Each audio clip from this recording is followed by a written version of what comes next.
विद्यार्थी मित्रांनो, या व्हिडिओमध्ये आपण सेकंड इयर 2024 चा new pattern AIDS artificial intelligence data science या AIDS बँकचा सिलेबस डिटेल मध्ये समजून घेणार आहे. मित्रांनो, या व्हिडिओत आपण काय काय बघणार आहे बघा. व्हिडिओमध्ये मी तुम्हाला कुठले कुठले सब्जेक्ट जे जुने होते 19 पॅटर्न सेकंड इयरला ते काढले आणि कुठले नवीन ऍड केले हे सांगणार आहे. त्याच्यानंतर थर्ड इयरचे कुठले सब्जेक्ट सेकंड इयरला ऍड केले, त्याच्यानंतर आता सेकंड इयरला ओरल प्रॅक्टिकल आहे, त्याला कसं फेस करायचं, किती मार्कला आहे, प्रत्येक विषयाला किती क्रेडिट आहे, सोपे विषय कुठले, स्कोरिंग विषय कुठले, अवघड विषय कुठले, आणि त्याच्यानंतर कुठल्या विषय कोर आहे की ज्याच्यावरती आपला कॅम्पस इंटरव्ह्यूच्या साठी आपल्याला प्रिपरेशनसाठी क्वेश्चन विचारला जातो. सो सगळ्या व्हिडिओमध्ये मी डिटेलमध्ये ह्या गोष्टी डिटेल मध्ये एक्सप्लेन करणार आहे. सो व्हिडिओची सुरुवात करूया. आपण सेकंड इयर AIDS 24 पॅटर्नचा नवीन सिलेबस घेतोय. बघा, सेकंड इयर मध्ये 2 सेमिस्टर आहे, एक पहिलं आणि दुसरं, ज्याला आपण थर्ड आणि फोर्थ सेमिस्टर म्हणतो. बरोबर, पहिलं सेमिस्टर जे आहे ते 22 क्रेडिट्स आहे आणि सेकंड सेमिस्टर जे आहे ते पण तुमचं 22 क्रेडिट्स आहे. दोन्ही मिळून 44 क्रेडिट, हाफ 50% क्रेडिट म्हणजे 22 ज्याचे भरतात तो थर्ड इयरला जातो आणि plus first year all clear असेल, सेकंड इयर मध्ये 22 क्रेडिट भरलं तर तो थर्ड इयरला जातो. हे फर्स्ट इयर सारखंच आहे. आता पहिलं बघूया आपण की एकूण थेरी सब्जेक्ट किती आहे. जसं फर्स्ट इयरला बघितलं आपण तर पहिल्या सेमला 5 आणि दुसऱ्या सेमला 5, एकूण 10 थेरी सब्जेक्ट होते. 5 आणि 5 10 थेरी सब्जेक्ट होते. आता सेकंड इयरला असं नसतं. सेकंड इयरला ब्रांच वाईज असतं. जसं आता तुम्ही डिपार्टमेंट मध्ये आले ना, फर्स्ट इयर कॉमन होतं, सेकंड इयरला तुम्ही ब्रांच मध्ये डिपार्टमेंट मध्ये आले, मग डिपार्टमेंट मध्ये 10च विषय असतील. सेकंड इयरला असं काही नाही. काही ब्रांचला 10 असतात, काही ब्रांचला 9 असतात, काही ब्रांचला 8 सुद्धा असतात, काही ब्रांचला 7 सुद्धा असतात. सो हे ब्रांच वाईज सब्जेक्ट कमी जास्त असू शकतात. सो आपण बघूया.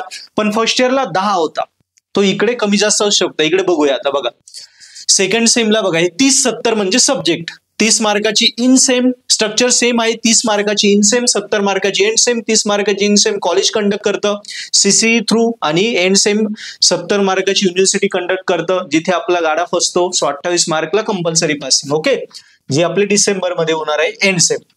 सो आता बघूया किती विषय, 1 2 3 4 5 सेकंड सेमिस्टरला, आणि पहिल्या सेमला पण 1 2 3 4 5 30-70 म्हणजे थेरी सब्जेक्ट. सो 5 आणि 5 10. सो AIDS ला सेकंड इयरला 10 सब्जेक्ट आहेत. Okay, theory subject. आता याच्यामध्ये जर आपण बघितलं तर कोर सब्जेक्ट कुठले बघा. कोर म्हणजे तेच कोर सब्जेक्ट की ज्याच्यावरती तुम्हाला फायनल इयरला जेव्हा कॅम्पस प्लेसमेंटला आपण बसतो, इंटरव्ह्यूला बसतो, कंपन्यांच्या इंटरव्ह्यूला जातो, तिथे आपल्याला कोर सब्जेक्टवरच प्रश्न विचारले जातात. कोर सब्जेक्ट कुठले, second year third year BE चे. सो ते आपल्याला माहिती पाहिजे, ज्याच्यावर आपल्याला डिटेल स्टडी करायचा, रोट्टा मारून पास व्हायचं नाही. सो डेटा स्ट्रक्चर हा कोर सब्जेक्ट आहे. नंतर आर्टिफिशियल इंटेलिजन्स ऑब्विसली ब्रांचच नाव आहे, सो तो कोर सब्जेक्ट आहे. नंतर ऑपरेटिंग सिस्टीम.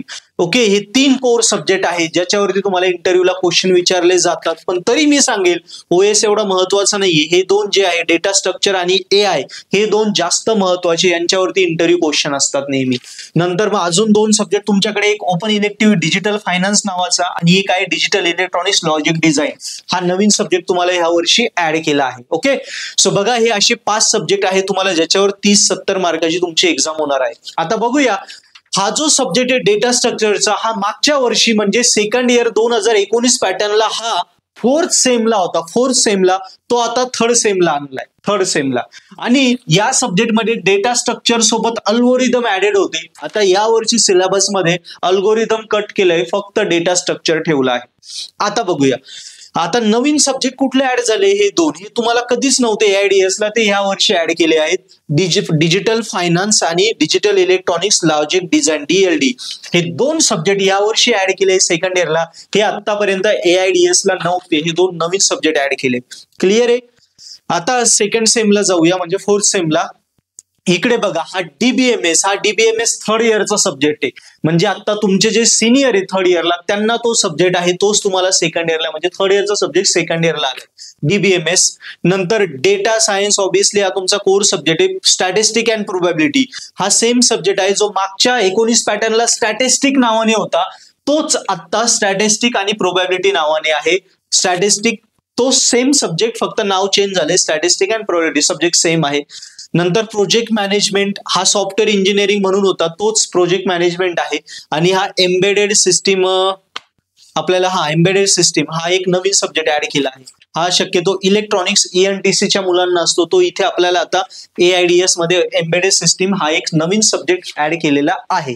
ओके, सो या सेमिस्टरला बघितलं तर हा एक नवीन सब्जेक्ट ऍड केला एम्बेडेड सिस्टीम. हा सॉफ्टवेअर इंजिनिअरिंगच फक्त नाव चेंज केलंय, प्रोजेक्ट मॅनेजमेंट. सॉफ्टवेअर इंजिनिअरिंगच्या थोड्या कमी कन्सेप्ट असतील, प्रोजेक्टवरच्या जास्त असतील, जास्त काही नाही. हा सेम सब्जेक्ट, याचं नाव चेंज केले. हा स्टॅटिस्टिक नावाने होता, आता स्टॅटिस्टिक प्रोबॅबिलिटी नावाने आहे. हा M3 च्या ऐवजीचा सब्जेक्ट आहे. M3 जो असतो ना मॅथ्स, तर M3 च्या ऐवजी हा स्टॅटिस्टिक प्रोबॅबिलिटी हा पूर्णपणे मॅथमॅटिकल सब्जेक्ट आहे, पूर्णपणे मॅथमॅटिकल सब्जेक्ट. बाकी मग आता कोर सब्जेक्ट बघितले तर DBMS आणि हा डेटा सायन्स आणि हा स्टॅटिस्टिक प्रोबॅबिलिटी, हे 3 सब्जेक्ट तुम्हाला कोर सब्जेक्ट आहे, ज्याच्यावरती तुम्हाला इंटरव्ह्यूला क्वेश्चन असतात. सो हे प्रॉपरली करा. आणि हा 100 on 100 मार्क देणारा M3 च्या ऐवजी स्टॅटिस्टिक प्रोबॅबिलिटी, म्हणजे बाकी डिपार्टमेंटला जो M3 असतो तोच हा स्टॅटिस्टिक प्रोबॅबिलिटी आहे, near about. Okay, yes. So अशा प्रकारे आहे. सो मॅथ्स आहे तुम्हाला. आणि थर्ड सेमिस्टरला मागच्या वर्षी, मागच्या 19 पॅटर्नला थर्ड सेमला डिस्ट्रिक्ट मॅथमॅटिक्स म्हणून सब्जेक्ट होता, तो पण मॅथमॅटिकल होता. M3 नाही, M3 च्या ऐवजी स्टॅटिस्टिक प्रोबॅबिलिटी आहे, तो M3 चाच भाग आहे.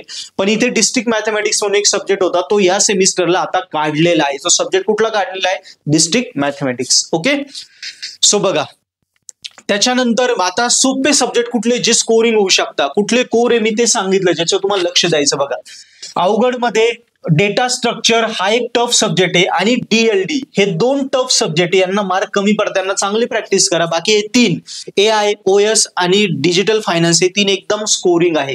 हे 2 टफ आहे. या 5 विषयांचे तुम्हाला रेकॉर्डेड लेक्चर कोर्सेस पाहिजे with all notes, all paper, IMP question तर आपल्या पर्पल ऍपवर अवेलेबल आहे. 2024 पॅटर्नचे AIDS चे सगळे रेकॉर्डेड कोर्सेस आपल्या ऍपवर अवेलेबल आहे. डाऊट असेल, काही समजत नसेल ऍप्लिकेशनवर, तर तुम्ही आम्हाला कॉन्टॅक्ट करा, हेल्पलाईन नंबर, आम्ही तुम्हाला ते कोर्स देऊ शकतो.